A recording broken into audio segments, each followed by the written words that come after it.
All right, Mr. Gupta, thanks for joining me today. Yeah, great to be here.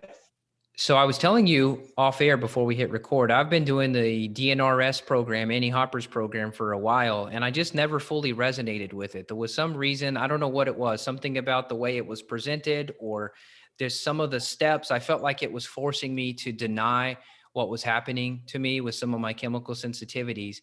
And then I took your course and I saw some similarities of some of this NLP and some other, dynamic type of brain retraining that you've integrated. But for some reason, the way you presented it was so much better and it resonated with me so much more that I've been able to make leaps and bounds of progress over what I had done with months. So did you study that program first and then you made yours, or did you know about that program?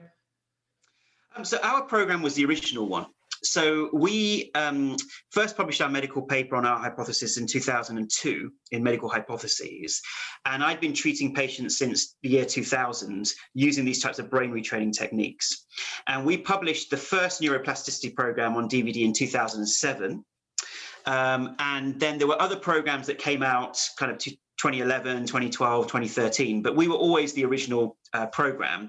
And there have been other programs that, let's just say, have taken inspiration from some of the content that we originally published. And then we fully updated our program in 2019 with a brand new online program where it was filmed in the Swiss Alps. So that's the latest version that you've got. So we haven't really been through their program because we kind of had the original program from way back.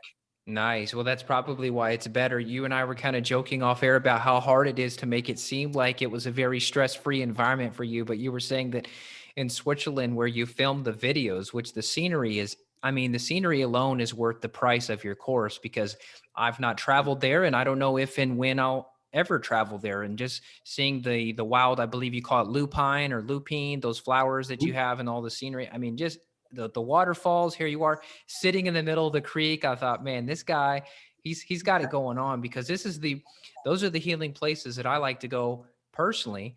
And to be able to see it in a video when you're stuck in your house or stuck in your bed, I've got people that, sometimes they're so fatigued, they couldn't imagine getting to a place like where you were. So I just hope you know how grateful I am that you took the time and the travel to get to these places, because I think it really just opens up your mind when you're going through this course. It opens up your mind to the possibility of, look what's out there on planet Earth. I really need to get back to that. And when I'm going through the course, it's really motivating to see the places where you are. And I think, oh God, I can't wait to get back to a beautiful place like that in the middle of a trail or the middle of a meadow, or you were at the ocean, it looked like, in a couple of the scenes. Yeah, Evan, I'm so glad that you've enjoyed that aspect of our program, because that was always the case, that when it comes to knowledge is absorbed in two ways. One is through the intellect and one is through the heart. Wisdom is acknowledged through the heart. Knowledge is absorbed through the mind and the intellect. And so when you watch something, yes, you are listening to my words and we are processing it and learning and choosing to change our behaviors or our thought patterns. But also through the healing aspect of nature, that has a direct impact. It's what we call transmission. There's a mission that's going on from that nature to us personally, which is why if we look at a tree or walk through the countryside, we feel happy, we feel relaxed. So the purpose of our course is not only the retraining the intellect, but also directly creating that sense of peace and harmony and love through the heart as well. And that's why people feel good just watching the videos. And it's digital, and like you and I are talking now digitally, which is great. I didn't have to travel. You're in London, right? That's right, yes. Okay, so it's great that I didn't have to travel to London. Obviously, I'd love to be sitting in the same room with you, but instead we're doing this through technology, which is fine. And some may argue, well, oh, I'm just looking at the scenery on a screen and I'm not actually there. To me, it's half as good. It's at least half as good. And that's better than watching like a boring webinar where you're sitting in a whiteboard office and you're trying to teach these philosophies. I think with the scenery, I would say it's twice as good with the scenery. So let's go into some of the brain stuff. I think this is really what people want to do on my podcast, is get geeky. So I told you a little bit of my story. I got exposed to mold. I became really chemically sensitive after that. I also had several tick bites. So I do believe there was some Lyme co-infections also that triggered me to become chemically sensitive. And your course, which you call the Gupta Program, is, I don't want to put words in your mouth, but it is a neuroplasticity program. It is a brain retraining program where you're teaching the brain that gets stuck due to some sort of a trauma, a stressor, maybe genetic predisposition. And then it's creating some of these manifestations. And some of the manifestations you discussed that this could be used for would be chemical sensitivities, chronic fatigue, fibromyalgia. And interestingly enough, now you're talking about post-COVID syndrome, which I'm seeing a ton of clients dealing with this. So I guess maybe give us just a little background. Of course, this is in the course, so everyone will talk about a discount at the end, because I highly recommend, I think just based on COVID and all the shutdowns and lockdowns and economic struggles and business struggles that people were suffering, even if you haven't had the virus and you're not suffering from a post-COVID situation, I think everyone on planet Earth is dealing with a post-COVID situation, meaning this relentless stress of it and confusion and fear and governments who don't know what they're talking about or governments that do know what they're talking about. I think the whole thing has just triggered everyone's amygdala. But I want to get your take on this, societal impact this has had, and then give us a little background on maybe some of the neurology going on with the amygdala and how this is keeping us sick or keeping us stuck. Yeah, definitely, Evan. Would love to. So a lot of questions there. So I'll focus on, first of all, this aspect of where we are in the pandemic and the lockdown.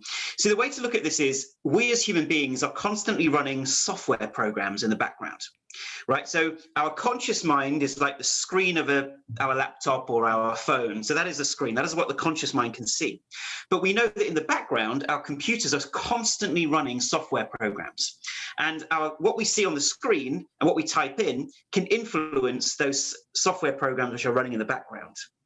So we as human beings, everyone wants to change something because our software programs are based on our past. And so our software programs are always keeping us stuck in the past. So that can be a trauma from the past, a relationship from the past, an illness from the past, an exposure to mold from the past. But the software programs keep acting as if this is happening to us right now. And that is the basis of the idea of a trauma. And so brain retraining is essentially saying those software programs are not doing it to annoy us or make us ill. They're doing it because they get stuck. So the purpose of brain retraining is it's almost like rebooting the computer. Whenever your computer goes wrong, you call up IT support and spend 20 minutes in a call center, and they always say, can you reboot your computer, please? That's always the kind of catch-all situation. And so it is with brain retraining. It is about rebooting the system and kind of resetting some of those software programs which are still stuck in the past. Now, why do they get stuck in the past? One simple reason. If you ask the biggest question of all in life, why are we here?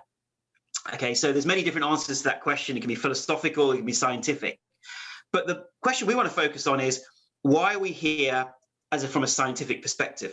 We're here because over millions of years of evolution, this nervous system, this immune system has evolved to help us survive and pass on our genes to the next generation. Yeah. And so the number one priority of the brain and the body is survival. Now, sometimes when the body gets into situations where it's quite stressed, it can make mistakes and overprotect us from dangers. So let's take the example of post-COVID, because you mentioned post-COVID, which obviously people call it long-haul COVID, or we call it chronic post-COVID syndrome. Let's imagine we're in the middle of a pandemic, people are really stressed. So one feature is psychological stress. Acute or chronic psychological stress is one factor. Might be genetic factors as well, combined with a physical trigger. So in the case of post-COVID syndrome, that's COVID-19. In the case of MECFS, that's a virus, a bacterial infection, could even be Lyme. Yeah, it could be fibromyalgia, which often happens after an accident or a pain. It can be mold exposure, a chemical exposure. That physical trigger combines with the emotional stress. And in that moment, something strange happens in the brain. Normally, we fight off that virus or that infection successfully, and the body resets itself back to homeostasis. But in these situations, because of that acute or chronic stress, which could be something that we're not even aware of, they combine to create a conditioning event in the brain. And conditioning event basically means the brain learns to overprotect the system because it thinks that that's the right thing to do. And from an evolutionary perspective, that is the right thing to do, because your brain cares more about you surviving and passing on your genes than it does about you being healthy and feeling healthy. That is not actually, in fact, the number one priority of the brain. It's survival. So in that moment that somebody gets exposed to that mold or that chemical or that infection, if the brain perceives that this potentially is a massive danger that we could potentially die from, it will do anything in its capability to keep protecting. So even once the original trigger is gone, the brain keeps over responding. So in the case of long haul COVID, they no longer test positive for COVID, but the brain says, just to make sure, just to err on the side of caution, anything which reminds me of the original infection, I'm going to keep triggering the nervous system and the immune system to protect. And then the system gets stuck because the symptoms in the body itself, so what do people experience in long COVID? Breathlessness, fatigue, exhaustion, pain, a whole suite of different symptoms. If those symptoms are detected, the brain thinks, aha, we're in danger. The amygdala, the insula start firing off, going, we're in danger. It triggers the immune system and nervous system, which creates the symptoms in the body, which then loop back to a hypervigilant, sensitive brain saying, we're in danger, we're in danger. I knew it. I knew we were in danger. Let me re-trigger the immune system and nervous system, which is how chronic illness develops. And for those who are physicists or mathematicians, we know that self-sustaining wave patterns are based on feedback loops, where the input and the output of the system are linked. So the output of the brain has now got linked to the input of the brain, and we go around and around in a vicious cycle, causing chronic disease. And that is the basis of so many different illnesses that we term neuroimmune conditioned syndromes. So in the case of mold, mold is something that is prevalent everywhere. Most houses in the world have some level of mold, especially where they're made from wood or they're in a kind of more damp environments. Mold exists, it is there, it can be detected. But at a time when we just happened to go in a very moldy space and the brain was just very sensitive at that moment, it suddenly triggers a traumatic conditioning event in the brain, in the amygdala and the insula. It then learns that anything that even mildly reminds me of mold, I must become hypersensitive to, hypervigilant to, and over-respond. And then the brain generalizes. This is the most interesting part of the brain neurology. The brain, because it's a survival machine, it started protecting against one chemical exposure, and now it starts generalizing to fragrances, to gas, to all kinds of different things which have some kind of noxious element to it. It will start responding to it, which is why people get very puzzled. I started getting exposure to one thing, but now I'm hypersensitive to everything. How has that happened? It's because the brain uses quick and dirty neurological pathways to bypass the need for being absolutely precise on what needs defending from. And that is the basis of these illnesses. Makes sense. So you said something interesting. So you're saying that even if someone is experiencing fatigue, even one of the symptoms in the case of post-COVID, that the body may recognize the fatigue is actually a threat. So it's not like you're saying this other virus, this other strain, this other bacteria over here. No, you're saying literally just the symptom of fatigue alone could trigger the brain and go, oh crap, I remember when I was fatigued, it must be this. And then it goes back into the loop. Is that am I hearing that correctly? Exactly right, Evan. So the reason for that is the brain says any circumstances which were present at the original sensitizing event, if they are present now, they could indicate the presence of that virus again. Let's over-defend. I mean, what's the harm? Let's over-defend just in case. And an example would be, a rabbit goes into a field where there happen to be some purple lupins. Yep. And in that field, it then sees a fox. And it becomes so traumatized that the fox chases the rabbit. Amazingly, the rabbit manages to get away. Now, the rabbit's brain may have got sensitized that anytime it sees purple lupins, it thinks, just in case there's a fox, let me run away out of this particular type of field.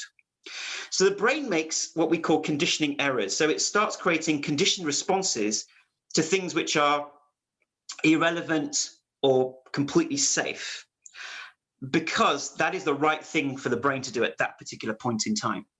And if you think about it, this happens all the time in our lives. So war veterans coming back from a war zone, every time a car backfires, every time a balloon pops, bang, they are there as if they're in the war zone. The whole body is ready for action and battle. So these illnesses, they're not psychological. They're not in the same category as that, but they use the same brain pathways. They're conditioned physiological protection responses that get hardwired into the brain. And because they're survival instincts, they're quite difficult to retrain. You can't just tell your brain, stop defending, get me back to normal, because the brain says, this is for your survival. And that's why it requires very specialist brain retraining to get back to homeostasis.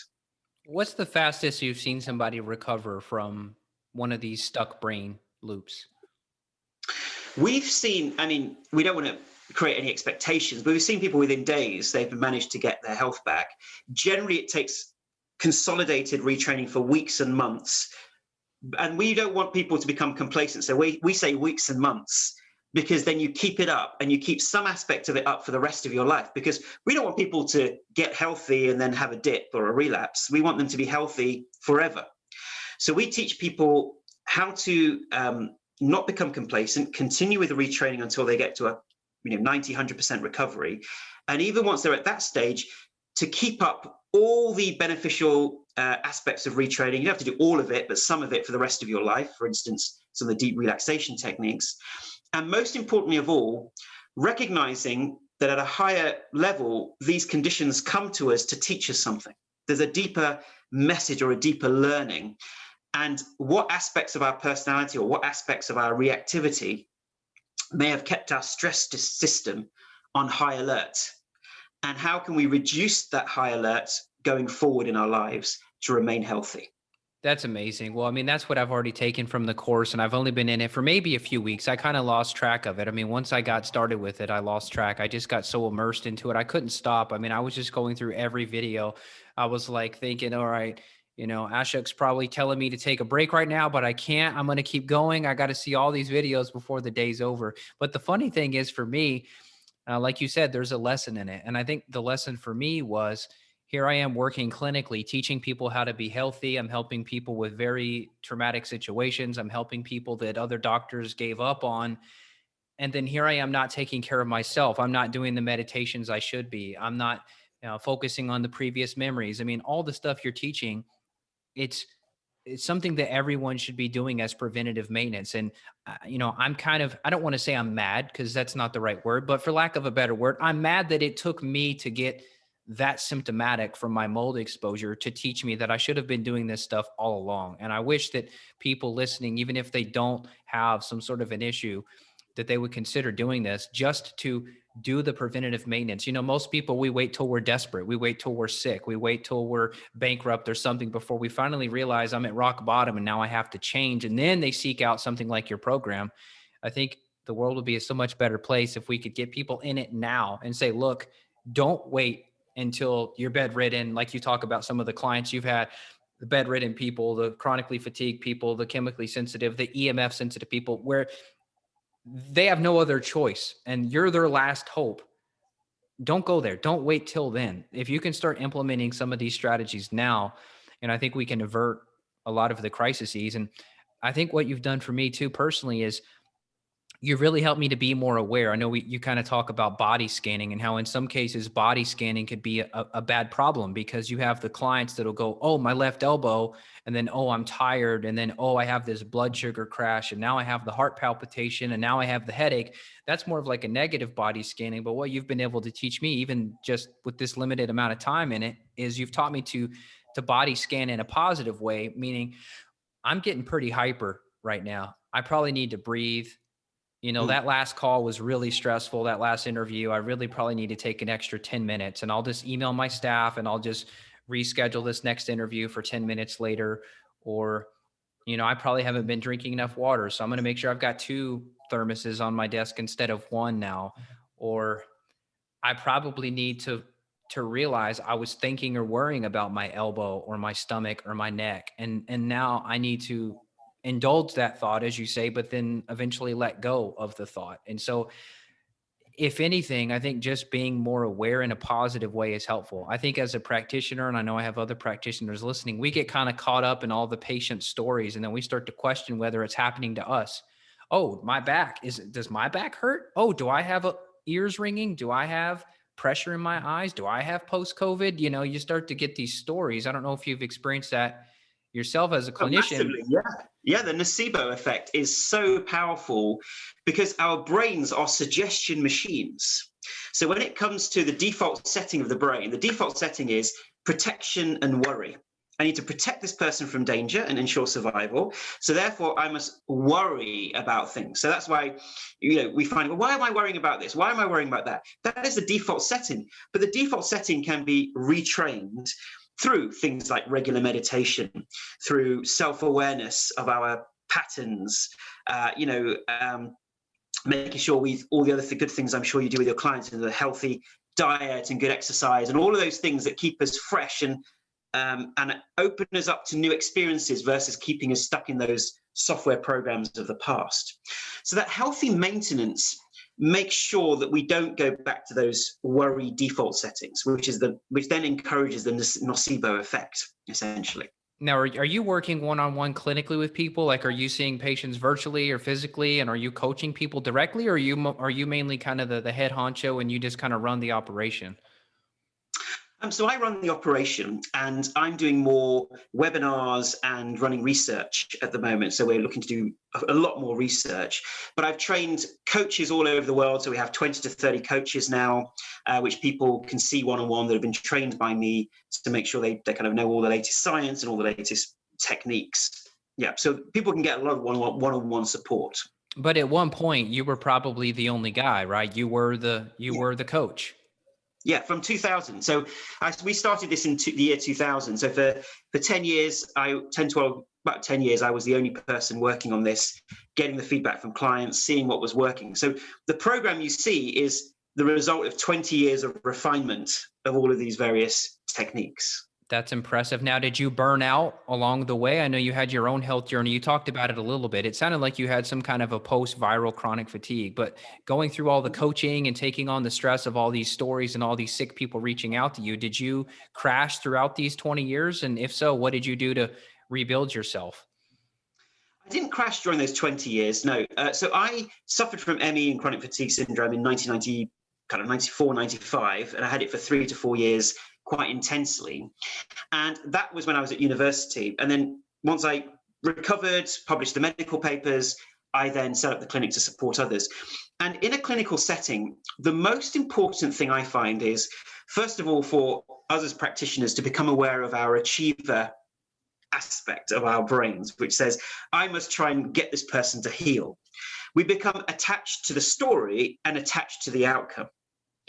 And that often creates, I think, fatigue for all of us as physicians or as kind of complementary therapists. And I think, secondly, as you say, that self-care. We get so involved in wanting to help people because that's coming from a good place. We really want to help people with their health and their well-being, that we sometimes neglect our own health.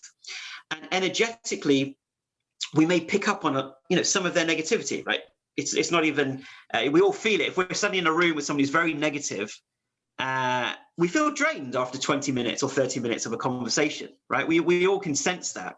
So we're often taking on some of the kind of vibrations, negative vibrations, and therefore regular meditation helps just let go of that to make sure that we don't crash ourselves. Yeah, it gets heavy. And I guess really that's what I was getting at is, what is your advice for me, someone as a practitioner who's working with the sickest of the sick, those that have been left behind by others, those that have been to 10, 20 doctors?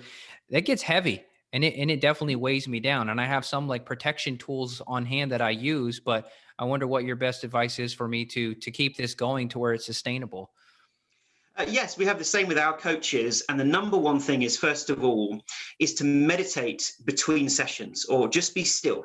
If people don't want to be attached to the word meditation, just being still between clients for 5 or 10 minutes, if you can feel that heaviness, and just allowing it to be released.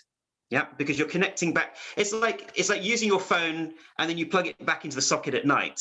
It needs to be recharged. So we need to be recharged between clients. And then secondly, becoming aware of what some of the belief patterns are, or some of the attachments. Am I attached to people's stories? Do I allow too much of their story to come within me? Is there too much empathy sometimes into someone's story? And do we become attached to needing to heal? But if we come from a place of, I am here to just share this knowledge that I have to support that client the best that I can. And I leave the healing to the unknown. I can't fully control their healing. Then that just helps us reduce some of the attachment and some of the kind of going deep into that person's story. Yeah. So can we role play for a minute? So let's Okay. say you get the client who comes in and let's just say it's maybe super depression. This person's super depressed. Just everything's terrible. It's the divorce. It's the kids don't like me, da, da, da. If I take that on, should I just run through the steps? Do I indulge that thought of, wow, I think their depression's rubbing off on me, or their anxiety's rubbing off on me? Now I feel anxious. Then should I run through the steps of thinking of, standing beside the love? And do I go to the past memory and fill myself with the color and glow with the color? Do I run through that? Or do you think just a shorter acknowledge that they were anxious or depressed and then just let it go? How would you suggest I approach it? You become aware of what your body is doing right now. Is your body beginning to tense up? Is your body beginning to deflate? And what helps us bring that mind into the present moment is our breathing.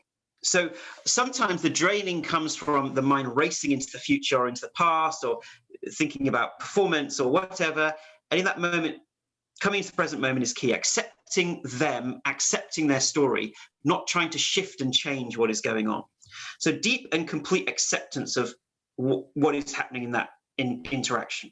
Then the second thing that we can do is, from our meditations, is actually we can imagine that kind of force field around us. So we have that energy and that color within us, as you've absolutely described. So whatever connects us to stillness and peace and love, we imagine that force field all around us, and we are interacting with our patient, but their negativity is just bouncing off our force field. So we're staying in that safe bubble. And once again, people might say, well, this all sounds very kind of woo-woo and esoteric. It's not actually. It's absolutely the way that our mind processes the people around us. We do it all the time. We often recoil and protect ourselves from people that we don't want to kind of feed off their vibrations. So just imagining that positivity and that color in our body and that force field, and everything just bounces off, means that we can stay connected to source. And then, as I said, barring those things of a place of complete acceptance and acknowledgement of what is going on, and positive energy, the third area is realizing that we need to get ourselves out of the way, in the sense that you imagine, and this is going a little esoteric, we are a kind of, how can I put it, a vessel for them to heal themselves. We don't heal people. We are a vessel for energy to allow them to heal, and advice for them to heal. And that lets go of some of the attachment as well. So when we stick to some of these principles and meditate between sessions, that can help protect our own sense of well-being and energy. Good call. So maybe said in another way, we're kind of like the tuning fork, if you will. The practitioner could be the tuning fork, and the person is just trying to tune into that vibration they need to heal on their own. We're just kind of the beacon. We're the radio tower. They have to just tune their dial, get the proper labs, get the supplements, get the brain retraining dialed in, and then boom, they're better. And we just have to stand there as kind of maybe the grounding rod would be a good. Yeah. Absolutely. It's a great analogy, the anchor or the grounding rod, where right now they don't have that grounding rod because they are feeling overwhelmed with their experience and their condition. So we are like the channel. There's like an energy just coming through us into their lives to enable them to heal. And then when we look at it that way, we get ourselves out of the way, our prejudices, our worries, our concerns, and just be that empty vessel. To give them that advice that they need. That's great advice. And that's why attunement is so important. So if a client comes into our office, the level of healing that they will experience will often be tied to how much of a rapport there is with the practitioner and a connection. And we all know that as practitioners. There are some people we seem to just gel with better, and they just seem to have better outcomes because they're more open to learning from us. But we can develop that within us by pacing and leading and using certain techniques to mirror what they're experiencing. So if somebody comes in and is really down and depressed, and we're really all up, happy and uplifted, they think, oh, there's no rapport here because this person doesn't really understand me. So we begin where they are and then gently lead them to a new possibility. Wow, I didn't even know that I actually do that. A lot of people come to me and say that they feel very connected with me because I am pretty empathic and I have a lot of empathy, but I didn't realize it until you said it, that I will try to match people's energy. So sometimes I'll get real hyper. If they're hyper, if they're more down and slow and low, I'll kind of go slow and low with them and I'll just give them the whole, I understand. Yeah, I follow you. So I didn't realize I was doing that until you called it out. So you're saying that as a practitioner, it's good to possibly mirror these people so that they can resonate with you. And then you're going to try to elevate them back up to where they need to be or want to be. Absolutely. It's pace and lead. Pace them at the stage that they're at in their journey and gradually lead them to a new possibility, a new opening. And a great question there is, oh, so you're feeling like that, but what would happen if you felt differently? Or what would happen if you let go of that belief? So that you're not trying to change their current state of being, you're just opening them up to what could be the case. How would it feel if that happened? Or what would be different if this happened? And that helps them along the right-hand path rather than staying stuck on the left-hand path. Yeah. So that empathy, that sense of understanding where they are is crucial. So then they trust you, they open up their vulnerability, and then they're prepared to take that journey with you. What do you think And about as a natural labels? communicator, I was just going to add, so as a natural communicator, these are things which you've already taken on board and are naturally doing. Yes, yes, makes sense. So what do you think about labels? I think people own their labels too much. And I'm just wondering if you think this is hurting them, meaning someone comes in and it's, I'm chronically fatigued, or I'm Lyme, or I'm mold, or, I'm gut infection, or I'm the parasite girl, or whatever. Do you feel that these labels are contributing to the stuck loop pattern, if you will, and this idea of this attachment? And I'll just tell you a story. Maybe the question makes better sense. Is I'll have a woman come in and say, my number one priority is parasites. And we'll run all the testing and she doesn't have parasites. But here she is, the past 5 years, she's been pursuing parasites. So she's buying all the parasite cleanses and these herbs and this, that, and there's nothing there. And I feel that the whole time the label was what's gotten her stuck. And sometimes people freak out and they're not ready when I blow up their label and tell them, look, what you think you have is not what you have. It's, some people love it and they immediately feel more energetic and less depressed and less anxious. But other people, they don't like it because it's like a threat to them. They can't believe that their label is not true. So I just wonder what you can say on that. Yes, because look, there's so much information on the internet, different practitioners, different doctors, different tests. People get stuck into identifications around their condition. Yep. And then they start joining support groups which reinforce the identification within that particular area, and people telling them you're not going to get better until you fix XYZ and you do the blood work and you get rid of these parasites, as an example. So we become entrenched in our identity. And if you've been along that road for years, it's inevitable that you become so attached that if someone shows you something new, it's very difficult to open your mind to that new possibility because you become stuck and entrenched. And so, yes, these labels can sometimes be damaging. They can sometimes be empowering if they give a word to something that you didn't understand in yourself. So many people with ME and chronic fatigue syndrome, they go for years experiencing symptoms, not really knowing who to turn to, and eventually someone diagnoses them, and that can bring comfort. But at the moment that it's diagnosed, at that moment, we don't want to become identified with the label.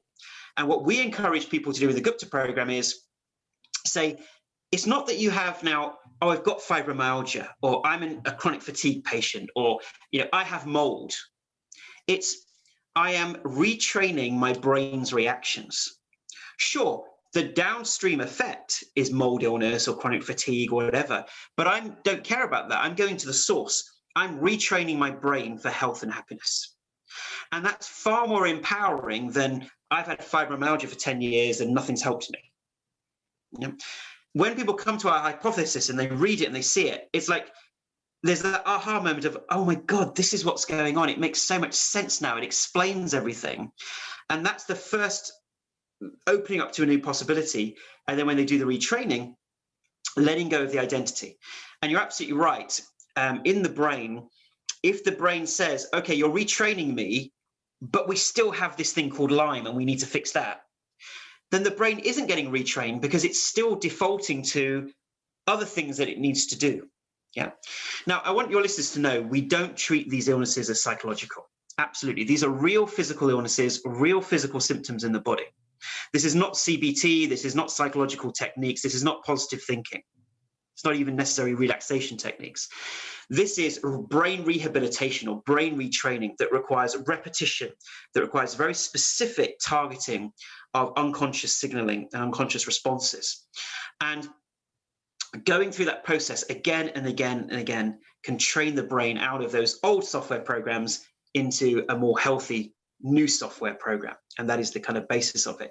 But in order to open up to a new possibility, you have to get away from being stuck in who you were if you want to become who you choose to be.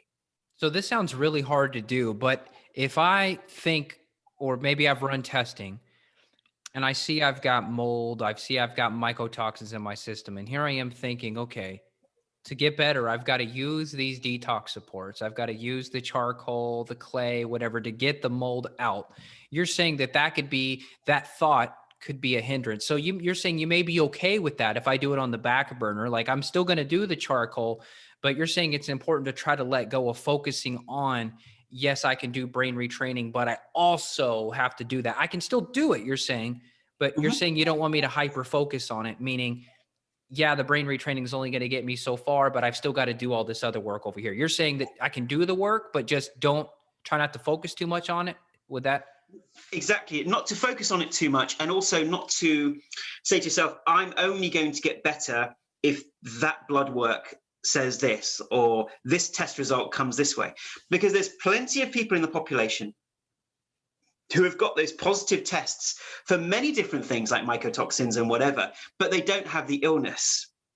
X does not necessarily equal Y, just because a result has come out a particular way. And that's why these illnesses don't have necessarily very defined diagnostic testing, because there's symptoms of overlap and there are syndromes where there's so many different symptoms that could occur. So what I'm really getting at is we are complementary. So we say, absolutely, get the tests done if you want to get them done. Use the supplements and supports, but really ask yourself, what is the reason that I still have mold in my body? What is the reason I have mycotoxins? And actually, it's because when our brain is stuck in this overstimulated state, the detoxification systems of the body start getting compromised. The digestion in the gut gets compromised. These are downstream effects. And then these downstream effects loop back to the brain, because we know the gut communicates with the brain and tells the brain all kinds of things, which then means that we get caught in these vicious cycles. So it's recognizing the body and the brain, they are its best own detoxifier.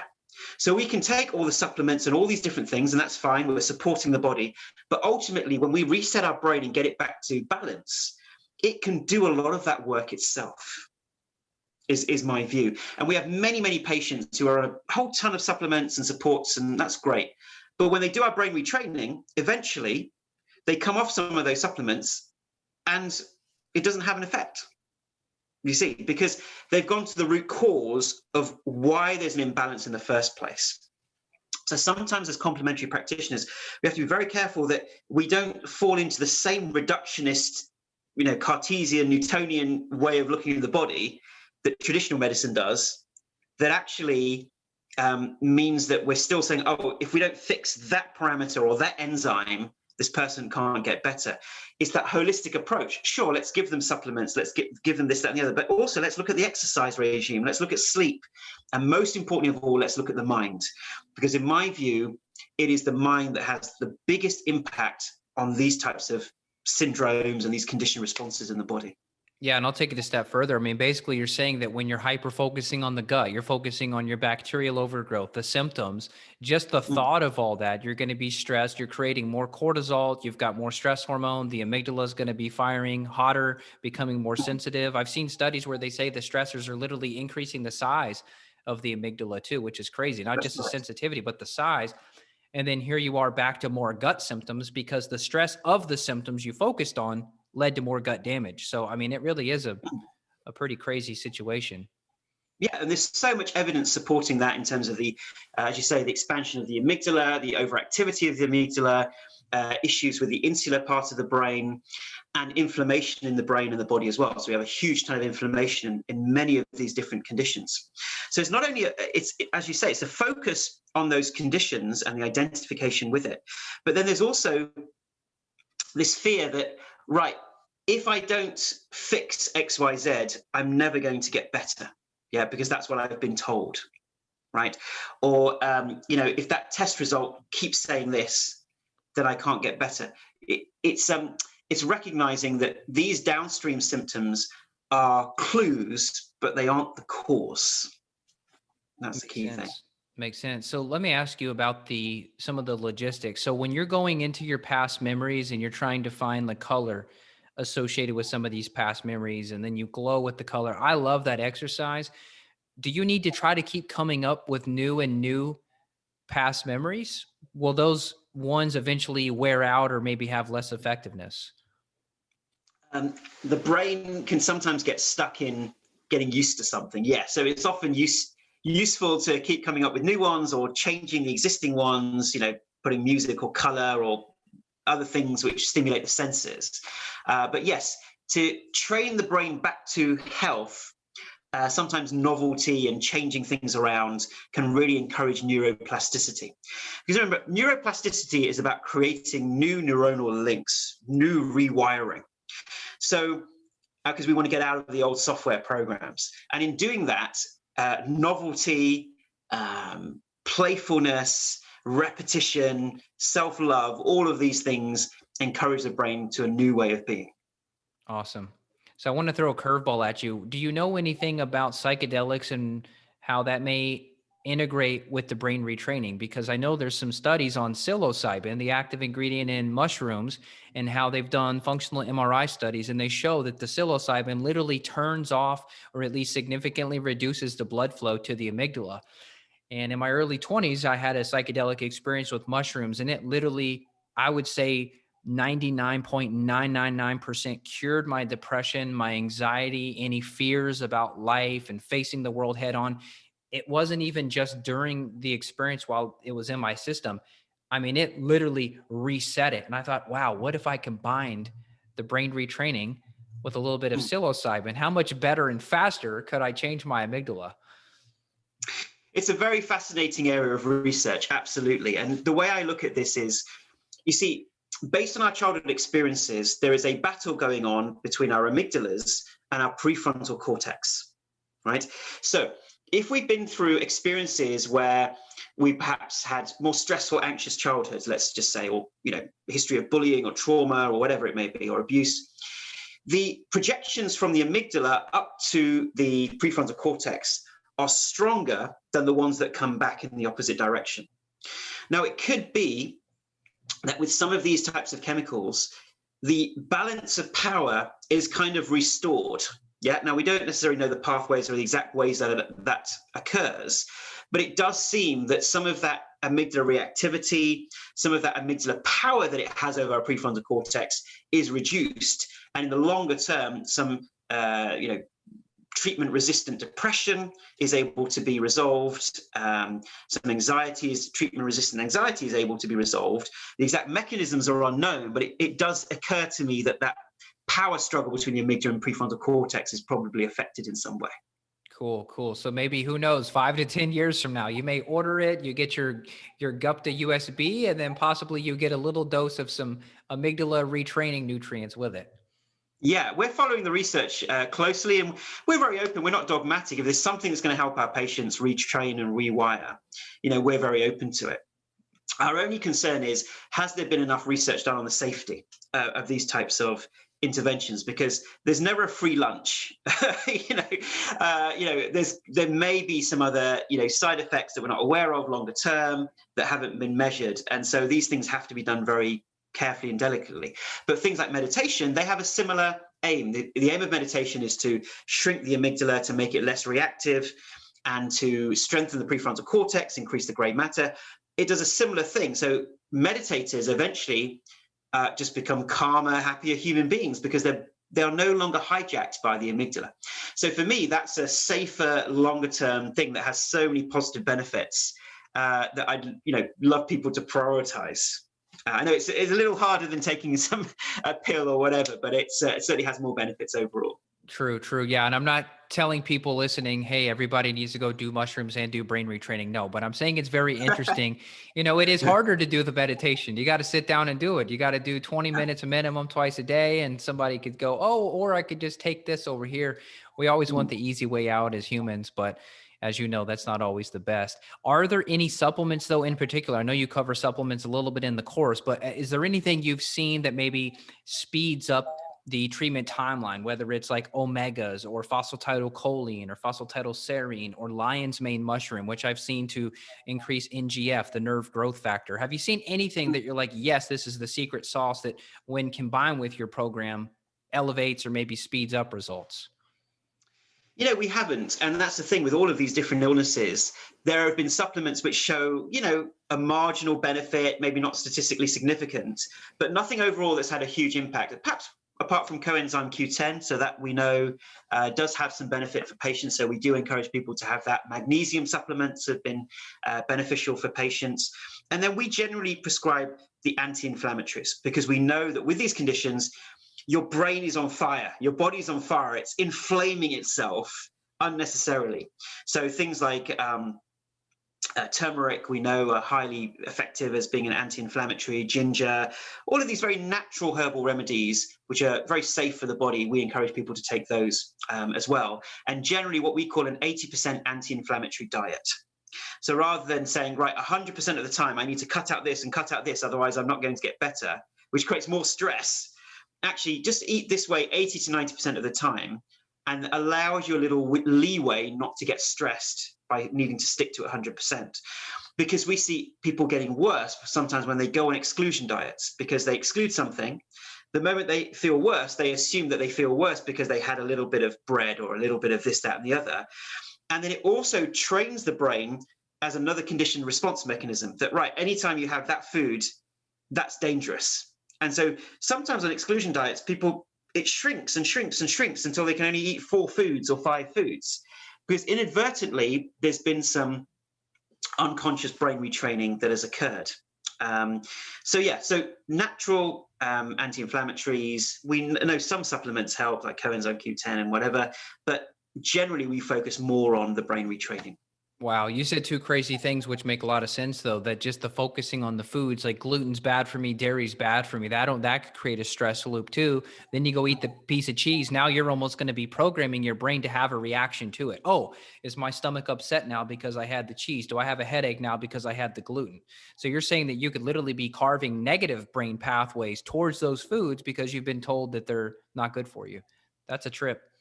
Exactly right. And it's not that this is psychological, once again, it's brain retraining, it's nervous system retraining, because your body, we think of ourselves as the consciousness and the body, but the two are completely interlinked. So the nervous system takes on that signaling and creates that defensive response. And an example of this is, because people say, well, that doesn't make sense to me, I don't understand that. And I always give the example of the lemon, right? So imagine we've got a slice of lemon, and we put that slice of lemon on your tongue, but you don't bite into it, right? But you can just feel those juicy, sour flavors all over your tongue and then in your mouth. Now, most people have more saliva coming into their mouth as a result. Now, how is that possible? That's almost by the power of suggestion, we've managed to make the body create a physiological response. Now, that isn't psychological, that is how the brain and body responds, because it's your servant. It does what you intend for it to do, or what you train it or program it to do. So in the same way, you train and program your body not to like or to literally hate and resist dairy and wheat. Even though I don't encourage people to take dairy and wheat, but if you completely cut it out and think it's the devil's urine, then unfortunately, that's the way your body's going to respond each time you're even exposed to a minor aspect of it. That makes sense. And it's amazing you're mentioning the herbal anti-inflammatories. I use a lot of those. We talk so much about the brain, and this all sounds more emotional and, worry and anxiety, but that the herbals could literally come in and help to suppress some of the actual physical inflammation from the thoughts. So it's amazing. It truly is all connected.